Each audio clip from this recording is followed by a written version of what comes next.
ಖಂಡಿತವಾಗ್ಲೂ ಅದೇ ರೀತಿ ಸೋಮೋಟೋ ಕೇಸನ್ನೇ ನಾವು ದಾಖಲೆ ಮಾಡ್ತೀವಿ. ಒಂದು ನಾನು ಆ ವಿಡಿಯೋ ನೋಡಿಲ್ಲ. ನಿನ್ನೆ ರಾತ್ರಿ ನಾನು ದುರ್ಗದಿಂದ ಬೆಂಗಳೂರಿಗೆ ಬಂದೇನೆ, ನೋಡಿ ಉತ್ತರ ಕೊಡ್ತೇನೆ. ಸರ್ ಈಗ ಅದೇ ಸರ್ ಲಕ್ಷ್ಮೀ ಹೆಬ್ಬಾಳ್ಕರ್ ಅವರು ಮಾತಾಡಿದ್ದಾರೆ, ಬಿಜೆಪಿಯವ್ರ ಕೆಲಸ ಮಹಿಳೆಯವ್ರನ್ನ ನಿಂದಿಸುವುದೇ ಅಂತ. ಬಿಜೆಪಿಯವ್ರದ್ದು ಕೆಲಸ ಮಹಿಳೆಯವ್ರನ್ನ ನಿಂದಿಸುವುದೇ ಅಂತ. ನಾನು ವಿಡಿಯೋಗಳನ್ನು ನೋಡಿದ ಮೇಲೆ ಉತ್ತರ ಹೇಳೋದು ಸರಿ. ಧನ್ಯವಾದ ಸರ್. ಇದರಲ್ಲಿ ನ್ಯಾಯ ಒಂದು ಕಡೆಗಿದೆ, ನಡೆದೇ ಒಂದು ಕಡೆಗಿದೆ. ನಾವು ಏನು ಮಾಡೋಣ? ಯಾರಿಗೆ ಹೇಳೋದು ಇದನ್ನ? ಮುಖ್ಯಮಂತ್ರಿ ಇವಾಗ ಮೀಟಿಂಗ್ ಇತ್ತು ಅಲ್ಲಿ, ವಿಜಿಲೆನ್ಸ್ ಕಮಿಟಿದು. ಅಲ್ಲಿ ಆದರೂ ಎತ್ತೋಣ, ಬೇಗ ಅದನ್ನು ಸ್ಟಾಪ್ ಮಾಡ್ಸೋಣ ಅಂತಂದ್ರೆ ಅವ್ರು ಇವತ್ತು ಮೀಟಿಂಗೇ ಕ್ಯಾನ್ಸಲ್. ಚೀಫ್ ಸೆಕ್ರೆಟರಿ ಅವರು ಕರ್ನಾಟಕಕ್ಕೆ ಇಲ್ಲ, ಬರೀ ಮುಖ್ಯಮಂತ್ರಿ ಇಲ್ಲ ಪಾಪ ಅವ್ರಿಗೆ ನಾವು ಹೇಳಿ ಅದಕ್ಕೋಸ್ಕರ ಅವ್ರಿಗೆ ಕೇಳ್ಬರೋಣ. ಅವರು ಅನ್ನ ಅವ್ರಿಗೆ ಅಲ್ಲೇ ಕುತ್ಕೊಂಡಿರ್ತೀವಿ. ಅವರು ರಾತ್ರಿ ರಾಜ್ಯ ಸರ್ಕಾರಕ್ಕೆ ಡೇ ಪೂರ್ತಿ ಮುಖ್ಯಮಂತ್ರಿ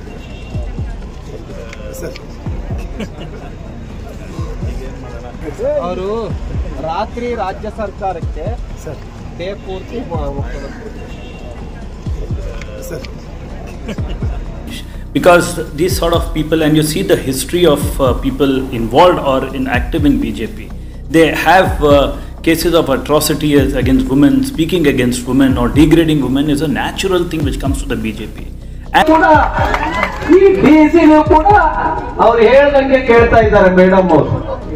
ಅವ್ರೇನು ಪಾಕಿಸ್ತಾನದಿಂದ ಬಂದಿದ್ದಾರೋ ಅಥವಾ ಇಲ್ಲಿ IAS ಆಫೀಸರ್ ಆಗಿದ್ದಾರೋ ಗೊತ್ತಿಲ್ಲ ನಮಗೆ. ಬಹುಶಃ ನಿಮ್ಮ ಚಪ್ಪಾಳೆ ಎಲ್ಲ ನೋಡಿದ್ರೆ ಬಹುಶಃ ಅವ್ರು ಪಾಕಿಸ್ತಾನದಿಂದ ಬಂದಿದ್ದಾರೆ ಅನ್ನೋ ಕಾಣುತ್ತೆ ಡಿಸಿ.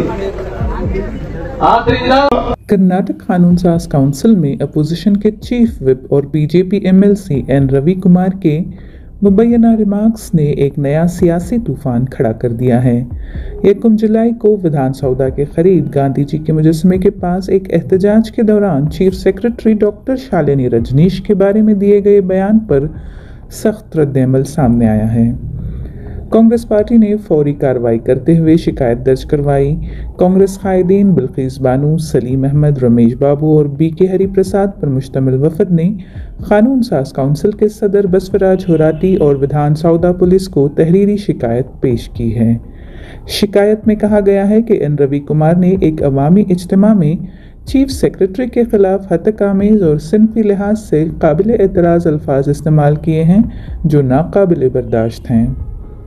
कर्नाटक यूथ कांग्रेस की लीगल सेल ने रियासती ख़वातीन कमीशन से रुजू करते हुए मुतालबा किया कि इस बयान की फौरी तहक़ीक़ात की जाएँ। लीगल सेल ने इसे तौहीन आमेज़, सिनफी इम्तियाज़ पर मबनी और आला खातून अफसर की तौहीन करार देते हुए कहा कि इससे न सिर्फ एक फ़र्द की इज़्ज़त मजरूह हुई है बल्कि क़ियादत में मौजूद ख़वातीन की साख पर भी हर्फ आया है। मैसूर की मारूफ ख़वातीन तंजीम ओदानदी सेवा संस्थे ने भी DGP, रियासती ख़वातीन कमीशन और हाई कोर्ट के रजिस्ट्रार को शिकायत भेजते हुए मुतालबा किया कि N रवि कुमार के खिलाफ कार्रवाई की जाए क्योंकि ये रवैया ख़वातीन के खिलाफ तासुब और बदसलूकी की अलामत है। ये पहला मौका नहीं है। इससे पहले भी रवि कुमार ने बीजेपी की कलबुर्गी चलो रैली के दौरान डिप्टी कमिश्नर डॉक्टर फौजिया तरन्नुम के बारे में भी मुतनाज़ा बयान दिया था। इस बयान पर कर्नाटक हाईकोर्ट ने उन्हें माफ़ी मांगने का भी हुक्म दिया था। कर्नाटक IAS अफसरान की तंजीम ने भी सख्त बयान जारी करते हुए N रवि कुमार के बयान को घटिया, बदनाम करने वाला और एक आला अफसर की इज्जत पर हमला करार दिया है।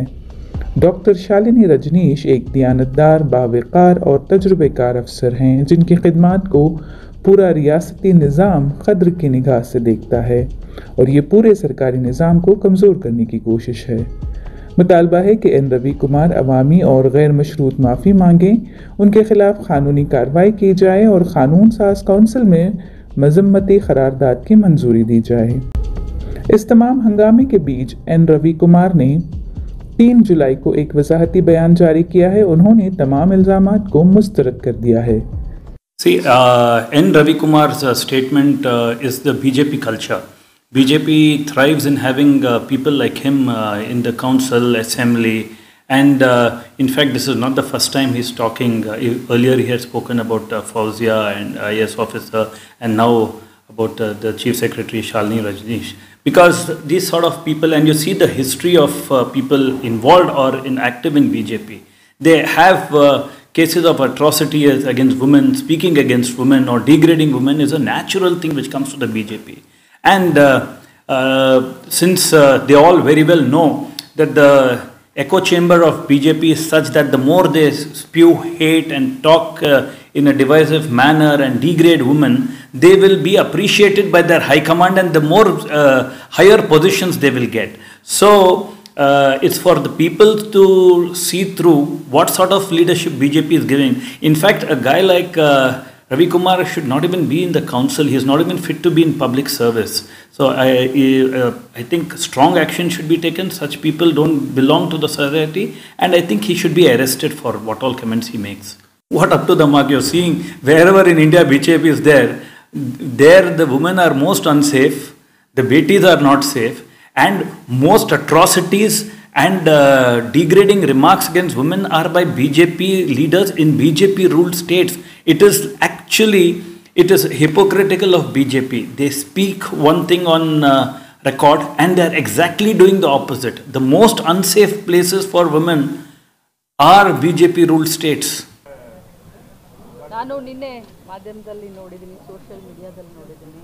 ನಿಜವಾಗ್ಲೂ ಅವರ ಒಂದು ಮನಸ್ಥಿತಿ ಆ ಮಟ್ಟಿಗೆ ಇದೆ ಅನ್ನೋದು ಎದ್ದು ಕಾಣಿಸುತ್ತೆ. ಮೊದಲೇ ನಾವು ಅವ್ರು ಮಾತಾಡಿದರೆ ಇಡೀ ಪಕ್ಷವನ್ನು ಬೈಬಾರ್ದು ಅಂತ ಅನಿಸುತ್ತೆ. ಯಾಕಂದರೆ ಅವರು ಹೀಗೆ ಮಾತಾಡಿರೋದ್ರಿಂದ ಇಡೀ ಬಿ ಜೆ ಪಿಗೇ ಒಂದು ಕಳಂಕ ಅಂತ ಹೇಳಲಿಕ್ಕೆ ಬಯಸ್ತೇನೆ. ಅಥವಾ ಬಿ ಜೆ ಪಿಗರ ಒಂದು ಮನಸ್ಥಿತಿ ಅಥವಾ ಮಹಿಳೆಯರ ಬಗ್ಗೆ ವಿಚಾರ ಮಾಡೋದು ಇದೇ ರೀತಿ ಏನೋ ಅಂತ ಅನಿಸುತ್ತೆ. ಯಾಕಂದರೆ ಪದೇ ಪದೇ ಇದೇನು ಮೊದಲನೇದಲ್ಲ, ತಾವೆಲ್ಲ ನೋಡಿದ್ದೀರಾ. ಕಲಬುರಗಿ ಡಿ ಸಿ ಅವ್ರಿಗೆ ಕೂಡ ಮಾತಾಡಿದರು.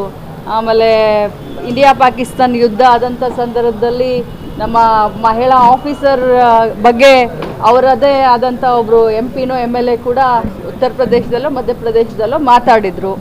ಸೊ ಈಗ ಇವರು ಅದು ಯಾರ ಬಗ್ಗೆ ಮಾತನಾಡ್ತಾ ಇದ್ದಾರೆ? ಚೀಫ್ ಸೆಕ್ರೆಟ್ರಿ, ಅಡ್ಮಿನಿಸ್ಟ್ರೇಷನ್ ಹೆಡ್ ಅವರು. ಇಡೀ ಕರ್ನಾಟಕ ರಾಜ್ಯಕ್ಕೆ ಶಾಲಿನಿ ರಜನೀಶ್ ಅವರು ಭಾಳಷ್ಟು ಮಹಿಳೆಯರಿಗೆ ರೋಲ್ ಮಾಡೆಲ್ ಆಗಿ ಕೆಲಸ ಮಾಡಿದ್ದಾರೆ. 2004ರಲ್ಲಿ ಬೆಳಗಾವಿಯ ಜಿಲ್ಲಾಧಿಕಾರಿಯಾಗಿ ಫ್ಲಡ್ನಲ್ಲಿ ಅವರು ಕೆಲಸ ಮಾಡಿದ ನೋಡಿದಾಗ ನಾವೇ ಎಷ್ಟು ಹೆಮ್ಮೆ ಪಟ್ಟಿದ್ವಿ, ಒಬ್ಬ ಮಹಿಳೆಯಾಗಿ ಈ ರೀತಿ ಕೆಲಸ ಮಾಡಿದ್ದಾರೆ ಅಂತ. ಇವತ್ತು ಅವ್ರು ಚೀಫ್ ಸೆಕ್ರೆಟರಿ ಇದ್ದಾರೆ, ನಾನು ಸರ್ಕಾರದಲ್ಲಿ ಒಬ್ಬ ಮಂತ್ರಿಯಾಗಿ ಕೆಲಸ ಮಾಡ್ತಾಯಿದ್ವಿ. ಆವಾಗ ನನಗೂ ಕೂಡ ಅವರು ರೋಲ್ ಮಾಡೆಲ್ ಆಗಿತ್ತು. ಇಂಥ ಸಂದರ್ಭದಲ್ಲಿ ಯಾವುದೇ ಮಹಿಳೆ ಇರಲಿ, ಅದು ಚೀಫ್ ಸೆಕ್ರೆಟರಿ ಇರಲಿ, ಲಕ್ಷ್ಮೀ ಹೆಬ್ಬಾಳ್ಕರ್ ಇರಲಿ, ಅಥವಾ ಹಾದಿ ಬೀದಿಯಲ್ಲಿ ಹೋಗುವಂಥ ಯಾವುದೇ ಮಹಿಳೆ ಇರಲಿ, ಮಹಿಳೆಯರ ಬಗ್ಗೆ ಮಾತನಾಡಬೇಕಾದ್ರೆ 1000 ಸತಿ ವಿಚಾರ ಮಾಡಬೇಕು. ಅದರಲ್ಲೂ ಈ ರೀತಿ ಮಾತನಾಡ್ತಾರೆ ಅಂತಂದರೆ ಇದನ್ನು ಹಕ್ಕನ್ನು ಕೊಟ್ಟವ್ರು ಯಾರು? ರವಿಕುಮಾರ್ ಅವ್ರಿಗೆ. ಏನು ರವಿಕುಮಾರ್ ಅವ್ರಿಗೆ ಕೇಳಕ್ಕೆ ನಾನು ಬಯಸ್ತೀನಿ, ಏನಪ್ಪ ದೊಡ್ಡ ಕಾಲಜ್ಞಾನಿ, ತತ್ವಜ್ಞಾನಿ, ಸರ್ವಜ್ಞಾನಿ ಆಗಿದ್ದಾನ ರವಿಕುಮಾರು?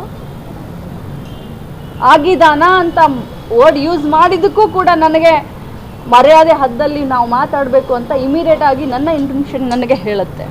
ಇಂಥ ಒಂದು ಸಮಾಜದಲ್ಲಿ ಇದ್ಕೊಂಡು ಬಿ ಜೆ ಪಿಯ ಚೀಫ್ ವಿಪ್ ಆಗಿ ಇಂಥ ಚೀಪ್ ಬಿಹೇವ್ ಮಾಡ್ತಾರೆ ಅಂತಂದರೆ ಉಗಿಬೇಕು ಅವ್ರನ್ನ. ಇಡೀ ಮಹಿಳೆಯರು, ಇಡೀ ಕರ್ನಾಟಕ ರಾಜ್ಯದ ಮಹಿಳೆಯರಷ್ಟೇ ಅಲ್ಲ, ಎಲ್ಲ ಮಹಿಳೆಯರು ಅವ್ರು ಎಲ್ಲಿ ಹಾದಿ ಬೀದಿಯಲ್ಲಿ ಸಿಗ್ತಾರೋ ಅಲ್ಲಿ ಅವ್ರನ್ನ ಹಿಡಿದು ಅವ್ರನ್ನ ಕೇಳಬೇಕು ಅಂತ ನಾನು ಆಗ್ರಹಿಸ್ತೀನಿ. ಸರ್ಕಾರ ಇದೆ, ನೀವು ಸಚಿವರಾಗಿದ್ದೀರಾ, ಇದುವರೆಗೂ ಸಹ ವಿರುದ್ಧ ಒಂದು FIR ಹಾಕಿಸುವಂತ ಕೆಲಸವನ್ನು ಅವ್ರ ಮುಖ್ಯ ಕಾರ್ಯದರ್ಶಿ ಇರ್ಬೋದು, ನೀವು ಮಹಿಳಾ ಕಲ್ಯಾಣ ಸಚಿವರಾಗಿರ್ಬೋದು, ನಿಮ್ಮ ಸರ್ಕಾರ ಅಧಿಕಾರದಿದ್ರು ಸಹ ಅವ್ರ ವಿರುದ್ಧ ಒಂದು FIR ಹಾಕುವಂತ ಕ್ರಮ ಹಾಕಲಿಕ್ಕೆ ಯಾಕೆ? ಈಗಾಗಲೇ FIR ಆಗಿದೆ, ಆಗಿಲ್ವಾ? ಆಗುತ್ತೆ, ಅದು ಆಗುತ್ತೆ. ಅದನ್ನ ಮಾಡದೆ ಇರ್ಲಿಕ್ಕಾಗತ್ತಾ? ಒಬ್ಬ ಸರ್ಕಾರದಲ್ಲಿರುವಂಥ ಚೀಫ್ ಸೆಕ್ರೆಟರಿ ಅವರ ಒಂದು ಇದನ್ನು ನಾವು ಕಾಪಾಡಲಿಲ್ಲ ಅಂತಂದರೆ ಬೇರೆಯವರ ಖಂಡಿತವಾಗ್ಲೂ ಅದು ಆಗುತ್ತೆ. ಅದನ್ನು ನಾನು ಒತ್ತಾಯನೂ ಕೂಡ ನಾನು ಮಾಡ್ತೀನಿ. ಅದಕ್ಕೋಸ್ಕರನೇ ನಾನು ಇವತ್ತು ಬಂದಿದ್ದೀನಿ, ತಮ್ಮೆಲ್ಲರ ಜೊತೆ ಮಾತಾಡಬೇಕಂತ ನಾನೇ ನಿಮ್ಮನ್ನೆಲ್ಲರನ್ನು ಕರೆದಿದ್ದೀನಿ. ಖಂಡಿತವಾಗ್ಲೂ ಅದೇ ರೀತಿ ಸೋಮೋಟೋ ಕೇಸನ್ನೇ ನಾವು ದಾಖಲೆ ಮಾಡ್ತೀವಿ. MLC ಸ್ಥಾನದಿಂದ ಕೂಡ ಅವರನ್ನು ವಜಾ ಮಾಡಬೇಕು ಅನ್ನೋದು ಒತ್ತಾಯ ಕೂಡ ಇದೆ. ಮಹಿಳಾ ಮತ್ತು ಮಕ್ಕಳ ಕಲ್ಯಾಣ ಇಲಾಖೆಯ ಸಚಿವೆಯಾಗಿ ಏನೆಲ್ಲ ನಾವು ಕಾನೂನು ಚೌಕಟ್ಟಿನಲ್ಲಿ ಮಾಡಬಹುದು ಅದನ್ನೆಲ್ಲ ನಾವು ಮಾಡಲಿಕ್ಕೆ ನಾವು ಮಾನ್ಯ ಮುಖ್ಯಮಂತ್ರಿಗಳಿಗೂ ಹೇಳ್ತೀವಿ, ಮಾನ್ಯ ಗೃಹ ಸಚಿವರ ಹತ್ರನೂ ಮಾತಾಡ್ತೀವಿ, DCM ಸಾಹೇಬ್ರ ಹತ್ರ ಕೂಡ ಮಾತಾಡ್ತೀವಿ.